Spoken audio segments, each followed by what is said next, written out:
Welcome back on Prime Morning, and we go beyond the headlines. My name is Benjamin Akakpo. At this juncture, it's going to get very exciting because guess what? We're going to unpack that, latest expose by Manasseh Azuri Awene, and it all has to do with the licensed sex predator. The Fourth Estate took a critical look at this matter, and this expose, oh my word, there are so many things to digest in there, but like I was sharing with you earlier in the morning, why is it even possible for us to have so many quacks in the system without licenses, doing all the sorts of things that they shouldn't? And all of this havoc wreaked on an unsuspecting public. What are the systemic lapses in there? We're also going to be considering, for example, how are we all a part of the problem? Look at it at the very base of it. We expect women, all of them, especially when they're married, to have children and all of that, almost as though their womanhood was tied to bearing children. So in a way, we are all guilty of this. But how about people like Jonathan Ohenenkunim, who are doing these things, perpetrating these acts? We get into that conversation this morning on Beyond the Headlines. We're joined by Manasseh Azuri Awene. He actually is the brain box behind this entire expose. Manasseh, a very good morning to you. I think you would have to unmute, Manasseh, so we can hear you loud and clear. Good morning, Benjamin. It's a pleasure. It's been a while. I mean, should I say you've been hiding from me for a while? Well, maybe we're hiding from each other. Maybe. But a yeoman's job you've been doing, and we'll be getting into the nitty-gritty shortly. So what are we going to do, Manasseh? And let me just seek your permission on this one. We're going to play snippets of the expose, and just to situate the conversation, let people know what exactly Jonathan was up to in his practice of physiotherapy, so to speak. And then we shall come into the studio as well, where we'll be joined by Verity Ampia. A very good morning to you, Verity. Good morning. So Verity Ampia is PRO for the Ghana Physiotherapy Association. So Manasseh and Verity, this is what we're going to do. We're going to have snippets of that video, and then we shall kickstart the conversation. So do I have your permission, both of you? Yes, please. We have no option. All right, so let's do this. Let's catch what exactly that expose unveiled.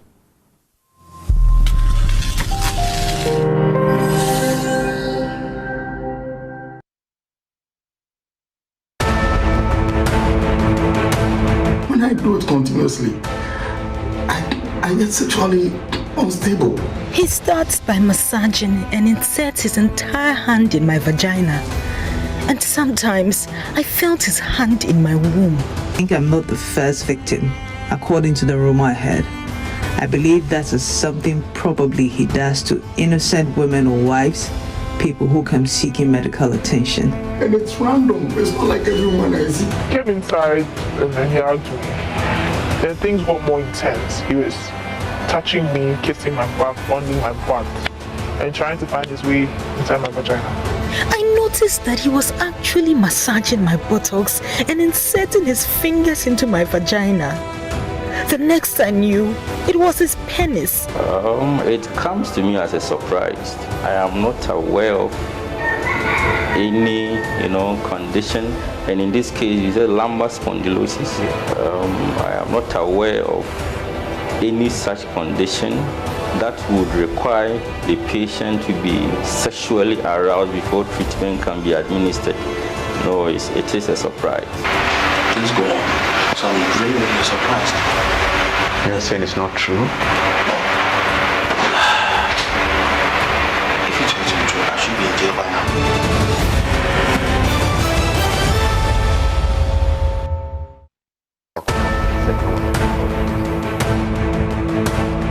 In 2018, Ifwa, a 30-year-old banker, not her real identity, was introduced to a specialist when she and her husband needed a child.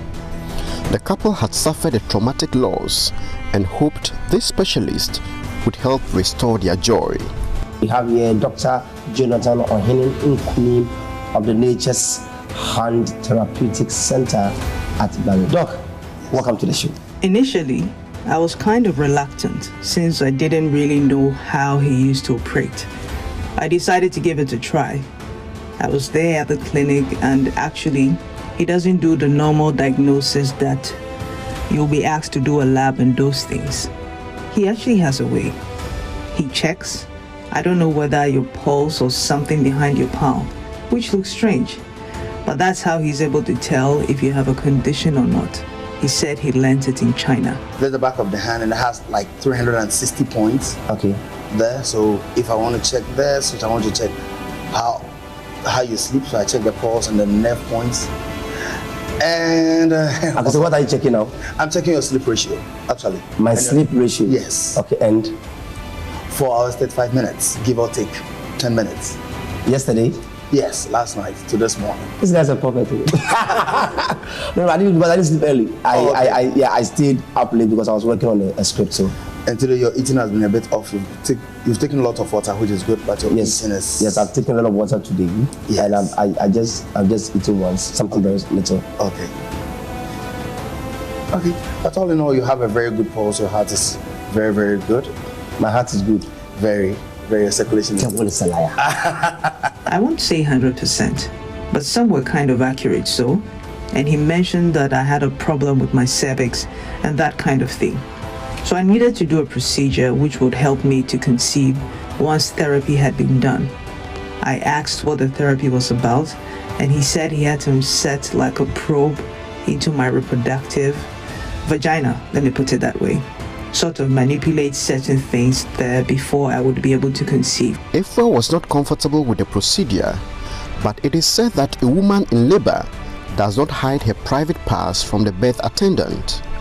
She was in dire need of a child and had to give in to the requirements of the treatment despite her misgivings about the specialist and the discomfort involved in the procedure. According to him, before the procedure has to be done, you need to, if you're with your partner has to get you aroused so that your cervix can open. It also sounded strange to me, but I was like, okay, I also want a baby. And if this is what the doctor is saying, of course I need to give it a try. The facility was not conducive for Ifwa to be aroused by her husband, but as I later found out, that prescription was a bait, a trap which Jonathan Ohinin Kunim employed in order to violate women who visited his facility. Once the woman could not be aroused, he would then take over that responsibility. He inserted something like a probe, I don't know what it was, into me, and he kept doing his own thing there. So at a point, he would ask my partner that he probably should go and buy ice block or something. And I realized that it's more like, though he didn't penetrate, it was more like he was trying to have sex with me, trying to play with me. He was trying to play with me down there, getting me aroused, and I wasn't feeling comfortable.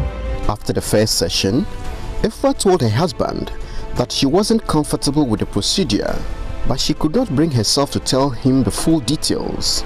There was something else about the specialist Ifwa did not tell her husband. He started sending messages that he liked me and all that. I was wondering, why would you do that if I'm your client? Afterwards, he started making advances towards me that he liked me and all that. And of course, as women, we also tend to be vulnerable.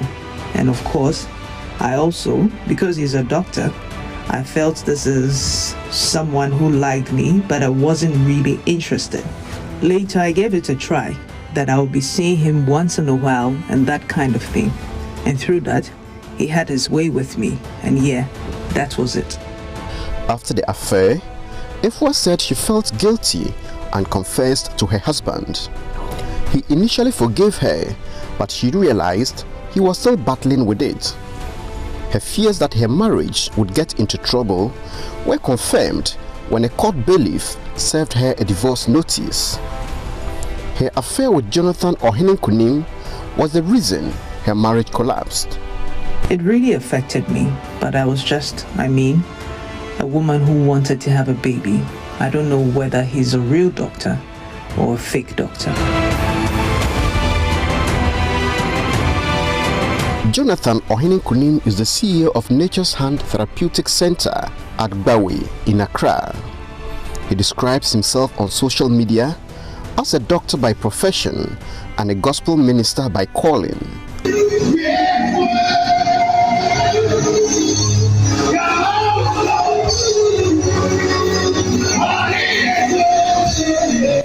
are videos of him singing in church, his ministry, drawing worshippers to the altar to kneel and lift up their hands in total submission and supplication to God.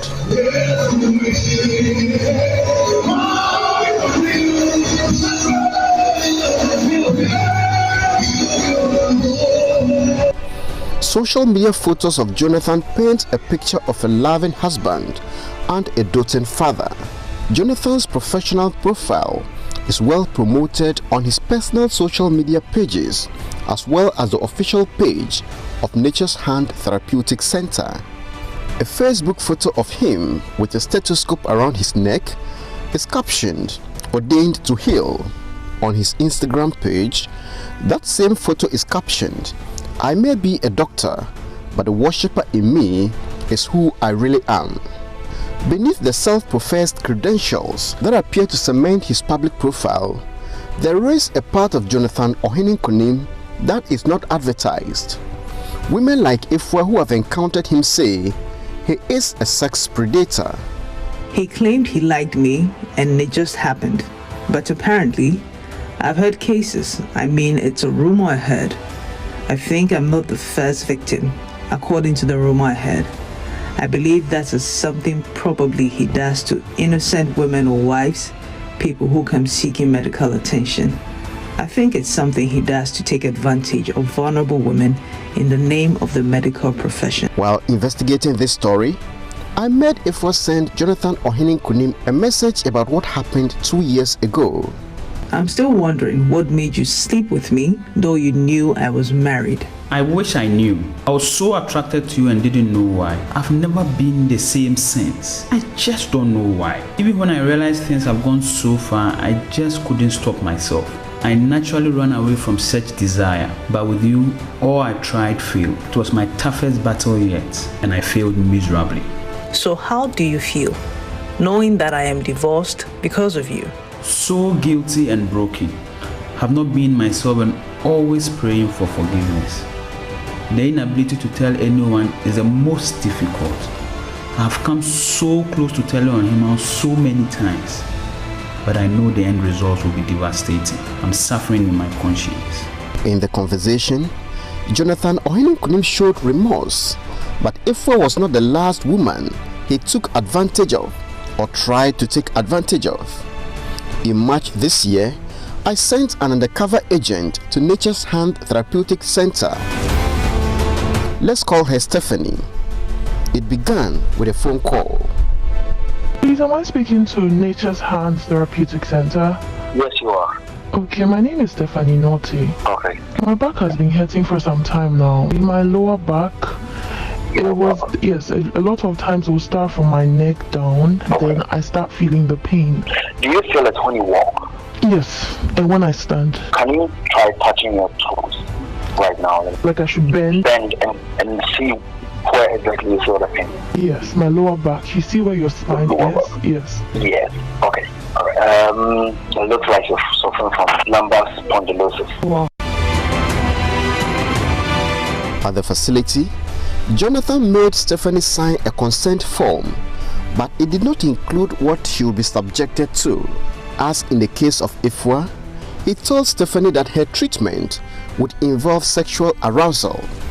This was despite the fact that the two women had different conditions: the inability to conceive and lumbar spondylosis. The very first day, he said if we don't take the treatment serious, the back pain serious, it was going to move down my lady parts, basically. And I started thinking, how so? Then he brought some pictures, like some old documentations or something like that, meaning that if it goes down, then they'll have to use force, or they'll have to use an instrument to go down there, basically. Or he would have to use his hand. To avoid that, we'll have to go through the procedure, meaning you have to be sexually aroused for a fluid in your back to move down your lady parts, basically. When Jonathan couldn't get his way with Stephanie, he suggested they had the next treatment in a hotel in La Paz, a suburb of Accra. He said a conducive atmosphere perhaps would enable Stephanie to be sexually aroused so that he could treat her well.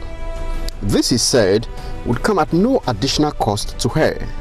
Since we had no control over the environment and did not know what could happen, we declined that offer. But he had a second one. He made an appointment for Stephanie on the Saturday between Good Friday and Easter Sunday, when there wouldn't be any other patient around or workers at the facility. He came inside and then he hugged me. Then things got more intense. He was touching me, kissing my back, fondling my butt, and trying to find his way inside my vagina, touching my thigh.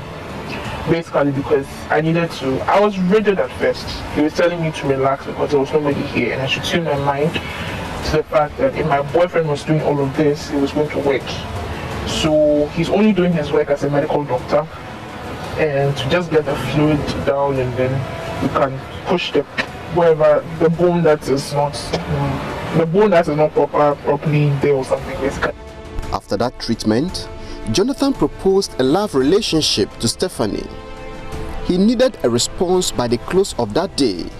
In a WhatsApp conversation, however, we told him that Stephanie would need more time to know about him and decide whether or not to accept the proposal. He agreed. We used this period to get as much information as possible about Jonathan and his practice. He even got suspicious and said we sounded like detectives. On the day Stephanie was supposed to visit the facility and respond to his love proposal, I chatted Jonathan using Stephanie's phone before going to meet him.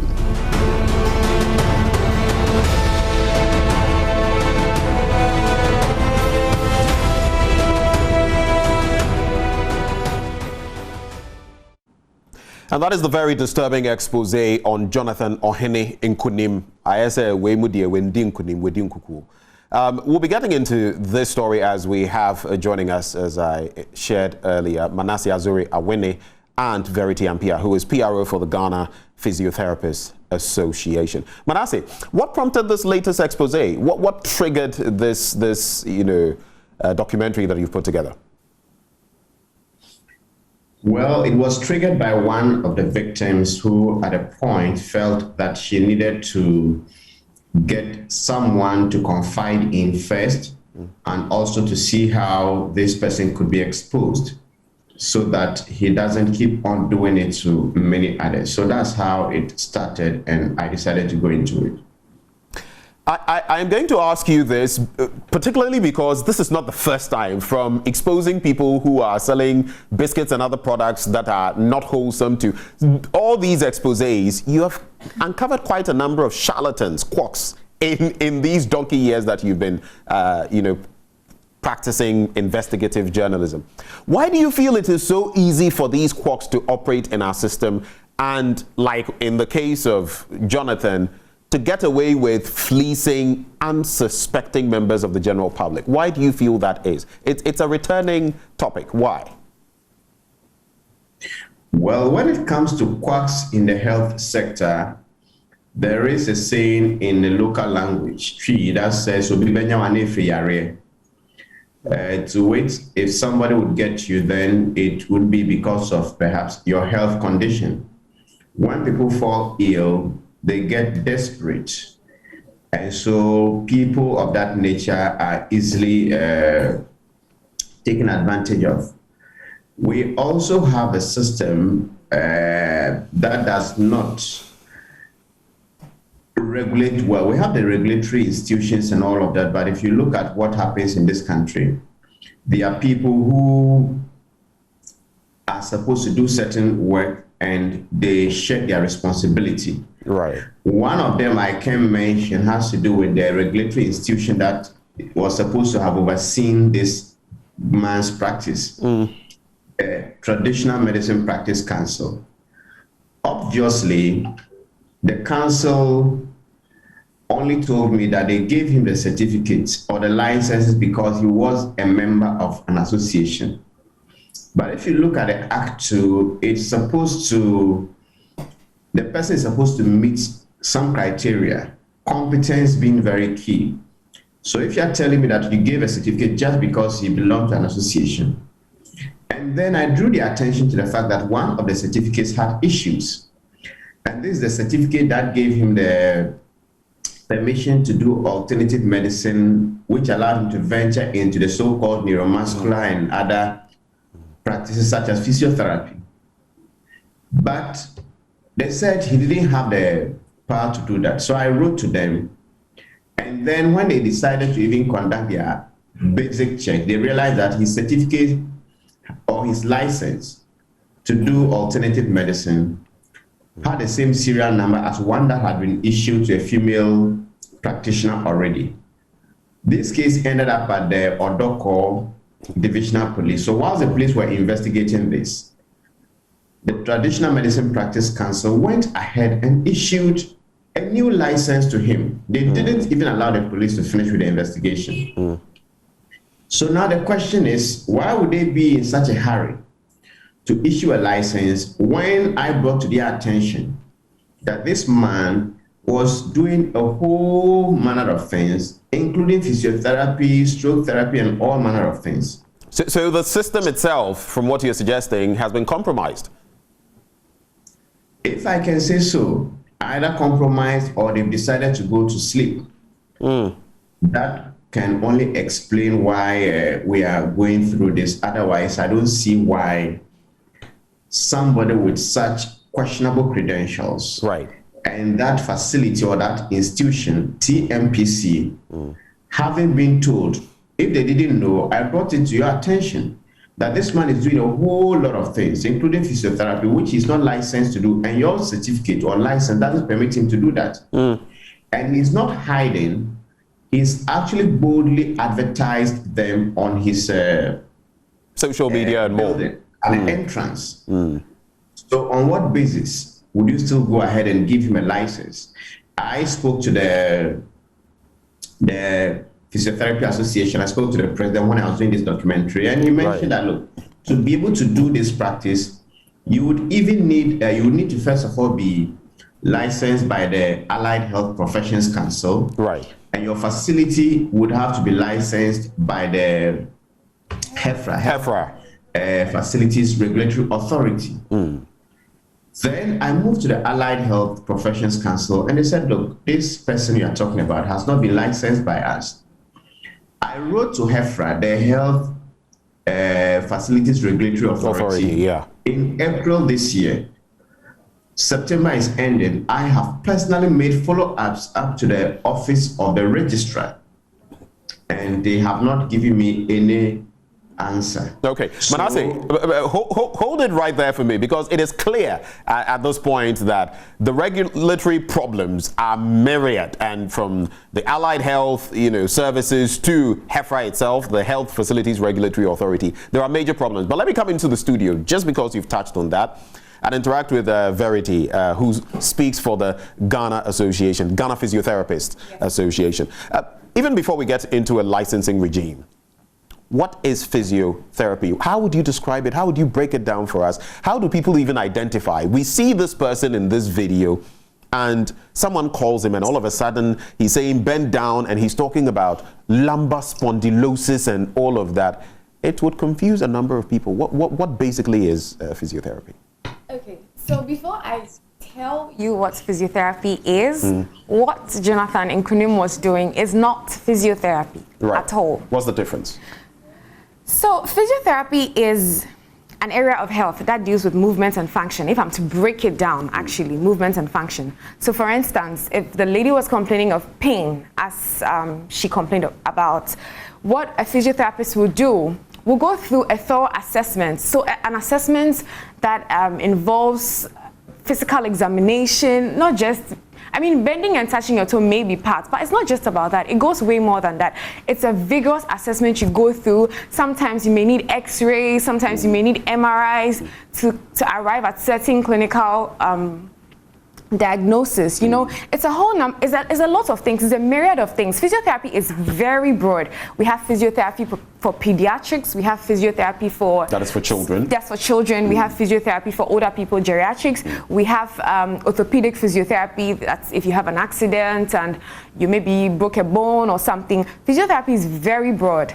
And so sometimes it's easy for people to, you know, just go through. But really, what I want to say is that if you are going to any facility, one thing you should look out for is the health facilities regulatory sticker. In most facilities, they have a sticker. This facility is licensed by HEFRA. I mean, how would the members of the general public, and then again, it comes down to education, how would ordinary people know that maybe even if the person has a sticker there, this is the genuine article or it isn't? Okay, so HEFRA publishes list of licensed facilities on their website every year. So you can just go to the website and find out, okay, is this clinic I'm going to actually licensed by HEFRA? You can just go to the website and then you get it. Also, they have a sticker on, if you enter any facility that is licensed by HEFRA, immediately you enter, you'll see the sticker. And like I said, you can also go to the website to verify. Right. The next thing you look at. So it's kind of like a business that is registered. Yes. When you go into the office, you would see that. Yes. Okay. Yes. Right. Yes.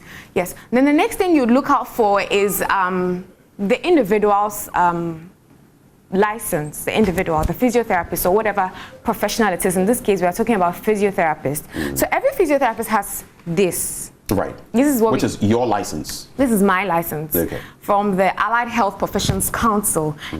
And like Manasseh mentioned earlier on, the Allied Health Professions Council is the regulatory body for physiotherapy. So I've seen a lot of comments going on social media about how Ghana Physiotherapy is not doing its work. I want to state emphatically that it is the Allied Health Professions Council, which is the regulatory body. And so it is a responsibility of the Allied Health Professions Council to met out sanctions to, let me use quack professionals who are... So it's kind of like the relationship between the Ghana Medical, GMA, and the Medical and Dental Council. Yes, right? Something like that. What is the core difference? Because you, as a physiotherapist association, you have a number of them under your umbrella, but you don't have a licensing regime. You don't dispense licenses, correct? No, we do not. Is the Allied Health Group... Professions Council, yes. That dispenses these licenses. Yes. Yes. And that is what correct. Manasseh was pointing to. Yes. Them, and then there's also HEFRA to do the regulation. For the facilities. Right. So looking at how this has been exposed, where someone was basically practicing without any regulation, so to speak, a license that, so to speak, didn't reflect on what he was doing, it becomes very problematic. But in light of this, you came out with a statement. Yes, we did. Dissociating yourselves from Jonathan Ohene Nkodim, saying that he was not a member of your group and all of that, but you don't even dispense licenses. What prompted you to do that? So the first thing we said was that Jonathan is not a physiotherapist. So we checked with the Allied Health Professions Council. They were not saying anything, so we had to say something. Jonathan is not... So you checked with them and they told you that he was not registered. He's not a physiotherapist in the first place. He's not a physiotherapist. Yes, right. That's one thing you need to know. He's not a physiotherapist. This is where I was fighting with your media house, because you kept saying physiotherapist, but Jonathan is not we used a physiotherapist. Supposed, purported. That was later on. That was later on. Yes, Jonathan is not a physiotherapist. Please hear me out. Jonathan is not a physiotherapist, and what he was practicing is not physiotherapy. That's just on the side. But what we said was that Jonathan is not a physiotherapist. He's not a member of the Ghana Physiotherapy Association. I think when Manasseh was interviewing him, he said something about wanting to join the association, but the association declined membership, something like that. Manasseh, that's correct, right? Manasseh? Yes. Yes. You can't just become a member of the association just like that. You must be a physiotherapist who has gone through the necessary procedures and is licensed by the Allied Health Professions Council.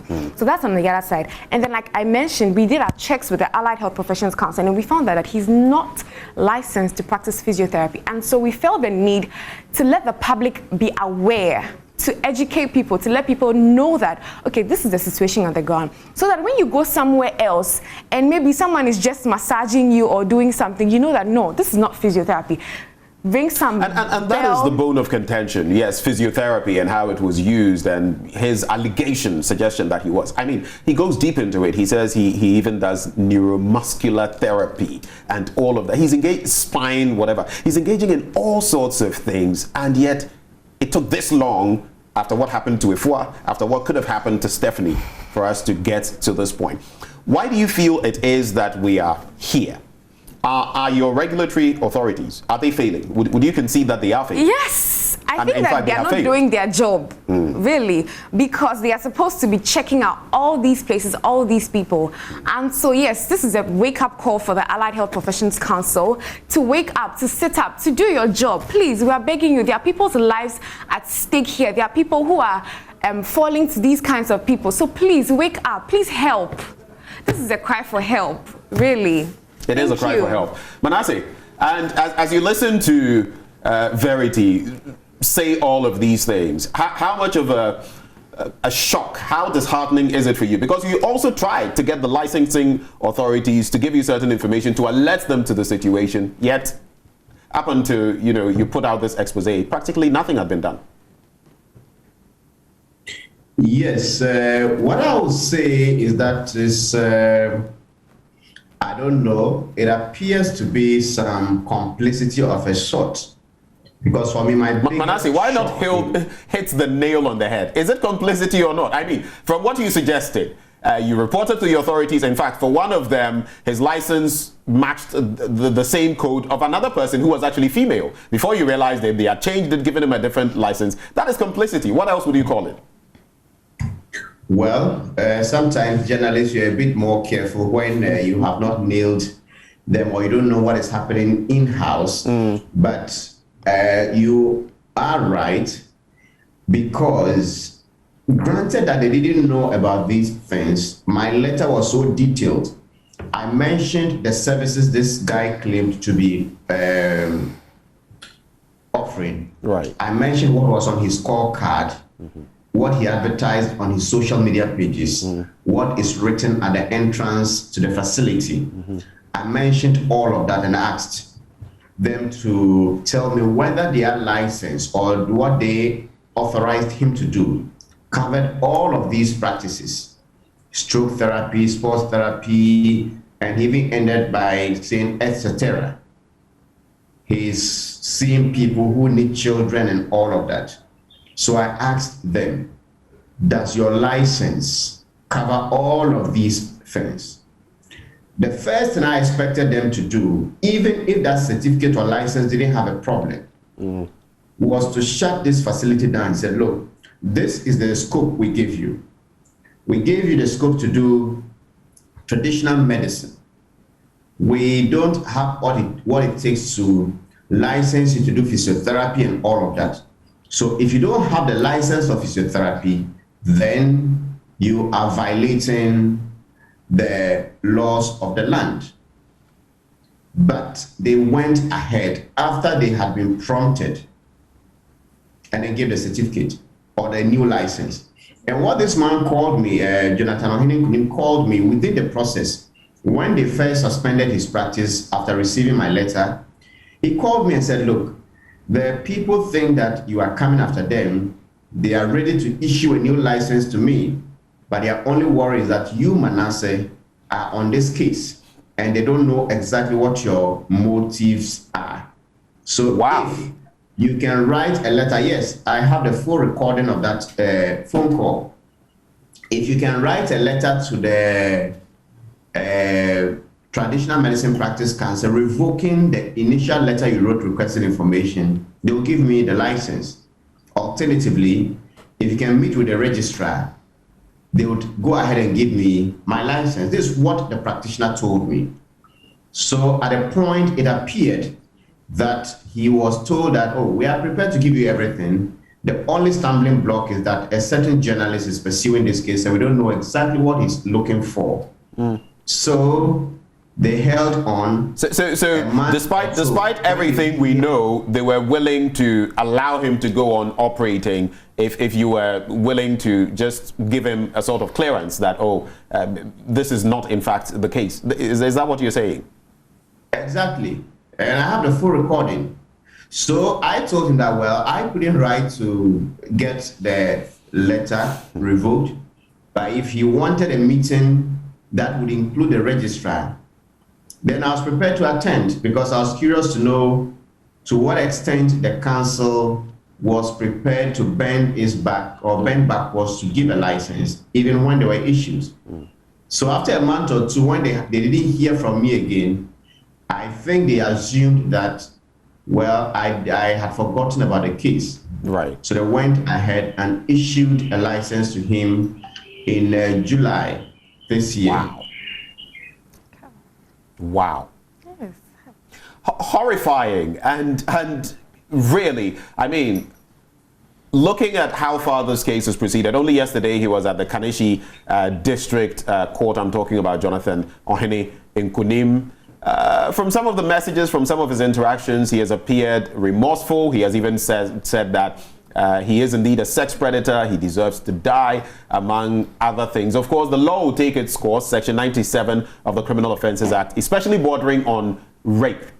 And that is a point of interest, because I believe, or most people would think, that if the punishments are stiff for people who engage in such things, then we might be getting somewhere. Now, Manasseh, 25 years maximum for rape, a minimum of some 5 years.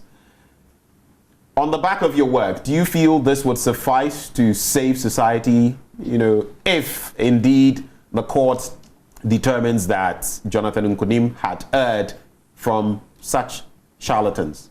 Is that what you're looking for? What I'm looking for, one, is that women will be told, or everybody will be informed about their health needs. What I'm looking for is that genuine practitioners, such as Verity and her colleagues, would be trusted to do the right job. I had lumbar spondylosis in the process of this investigation.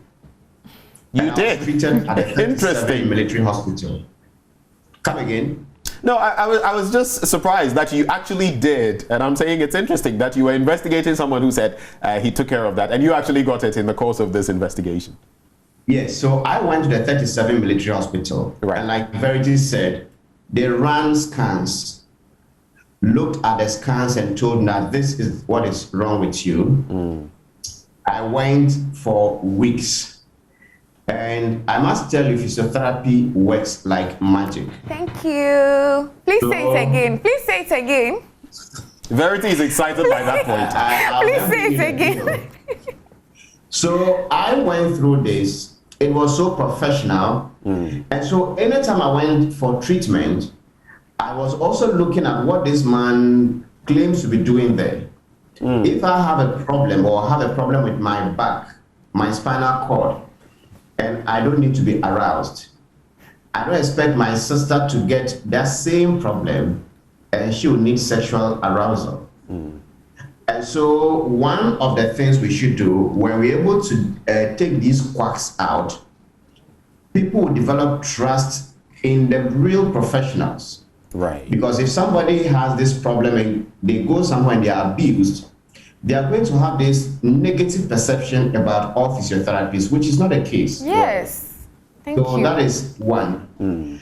The other thing is also to ensure that at least women are able to understand their situation. Right. So that when they go to a health facility and their privacy is being abused, they will be able to detect. Because after this investigation, there are lots of people who now come to understand that you don't need sexual arousal to treat certain conditions. So education is important. I must tell you this, that apart from Jonathan Ohene, I've also had cases that certain persons have been violated by health professionals. In one case, a medical doctor who also used this same trick. So it is a widespread thing, and if women get to know that, okay, you do not have to allow somebody to stimulate your sex or reproductive organs, you are going to save yourself. I've seen a lot of comments blaming the women and all of that. But let's face unfortunate. We are all human. If somebody gets access to your sex organ and then they stimulate it to a level, whether a man or a woman, your level of resistance becomes weakened. And so when people know that this is what it is and this is not what it should be, they will be careful when they visit health facilities. Then finally, punishments should serve as a deterrent. Right. There are people like Jonathan Ohene Kunim who still go on and do what they are doing, but there are others who see this story and say, well, if I keep on doing this thing, one day I may be in his shoes.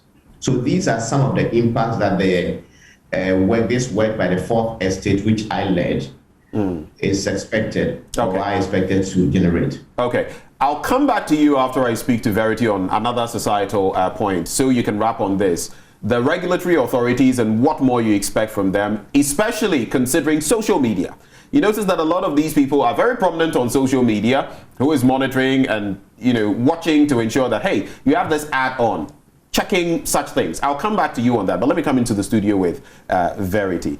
Another thing that I have mentioned here is that society, together, all of us, have created certain impressions that you are not woman enough until, especially if you're married, until you have a child. And I feel that is pushing a lot of women into these circumstances where, by hook or crook, they must have a child, and they are exposed to some of these charlatans. Do you agree? What do you think? I mean, what would be your thinking on that? Personally, I think that it's not right to put so much pressure on women to have children by all means. No, it's not right. It's so not right. And I find that, so a friend of mine got married last December, and she's put on some weight, and everybody asks, hey, are you pregnant? Hey, when are you giving birth? When is the baby coming? Like, why do we do all of these things? It puts so much pressure on the individual, and I think that to all of us, we should stop this. Like, we should stop. It's not right. It's not good for mental health. And there are people who do not want to have children. Yes, there are people like that. There are people who do not want to have children. And so I think that society should stop doing all these things, to stop putting so much pressure on women to have children by all means. I think that's my view on that. Manasseh, the social media question and regulation, what is your take? Well, I think that when you look at the man, I came across some videos of him on Facebook that he was interviewed by a TV station and all of that. Yes. Sometimes when they have platforms and somebody watches them on television, on social media and other platforms, they get excited and trust them, because people say, well, if it's not trustworthy, a whole TV station or a media organization wouldn't put them on. So I think the regulators should go beyond social media, how do you call it, social media, and even look at the television stations. And I think media practitioners should also be a bit more careful and responsible when we are giving such people our platforms. Right. Sometimes they sit on the platform, after everything, they give their numbers. If you want to visit this specialist, go there, go here, and then they extol them so highly. I think the Food and Drugs Authority has started very well in terms of regulating of ads and all of that. Right. And if all other regulatory institutions sit up, we'll be getting somewhere. And finally, I think also that the general population, we tend to be in a society that everybody wants to mind their own business. If something is happening next door that doesn't seem right, people don't have the urge to reach out to regulatory authorities. They cannot be everywhere. So if you see something that is suspicious, things that aren't right, go ahead and report. And I also want to end by reiterating what Verity said about the pressures. Not only on women, but I think women, they are at the mercy, or they are the greater part of the receiving end. When things that are natural don't happen, we tend to say all manner of things.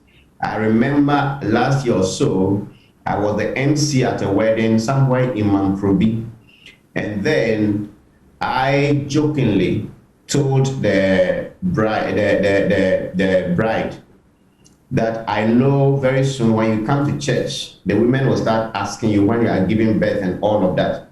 If they ask, tell them that the last time your husband went to Malcolm, they said that babies were finished.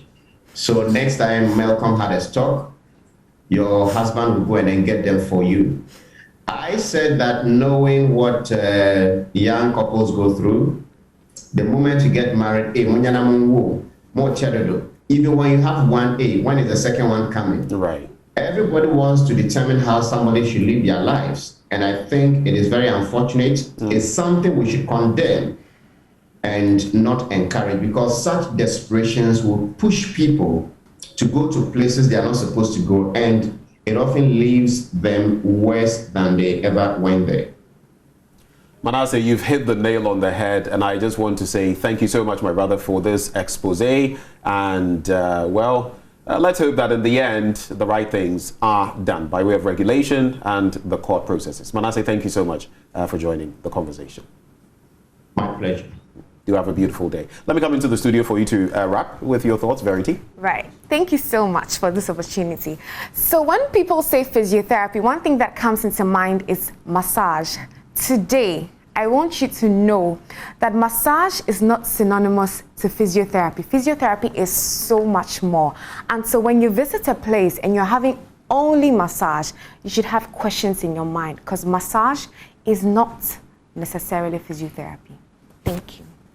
Well, thank you for shedding light on physiotherapy, and hopefully the right things will be done so that the genuine ones like you stand out and the fake ones are, rooted out, yes, if we may put it that way. Verity, thank you so much for joining the conversation. Thank you for the opportunity. Right. Verity Ampia is PRO for the Ghana Physiotherapists Association. This is where we draw the curtains on this conversation, but there's a lot more coming your way as we talk relationships. Would you date your best friend? Verity, would you date your best friend of the opposite sex?